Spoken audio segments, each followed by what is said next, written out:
Yun mga Tropamex, ito po yung karugtong nung ginawa nating silinderidang Isuzu 4BA1 Apple. Ang issue po kasi niyan, overheat. Yan po yung nagiging problema ni 4BA1 Apple. Kadalasan po o nagiging problema po talaga niyan once na mag-overheat, na-crack po talaga yung kanyang cylinder head. Kaya ang gagawin po natin dyan, tatahiin po natin yan sa pamamagitan po ng cold weld. Una natin ginawa, binarinahan po natin yan at hinantapan po natin yan at binaunan po natin ng taper plug. At dahil tapered nga po yan, hindi po yan lalabas o luluwag once na binaon na po natin yan dyan. At hindi po basta-basta o ordinaryong taper plug yung binaon po natin dyan o yung ginagamit natin dyan pang tahi.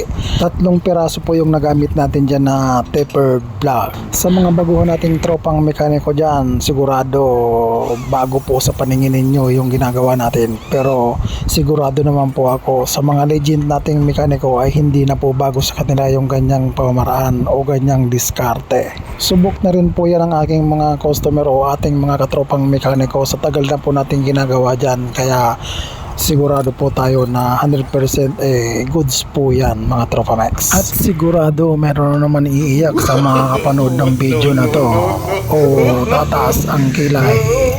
Pa-like in para naman po dyan at pa-share na rin kung yung pong naibigan mga Tropamex. Salamat, God bless.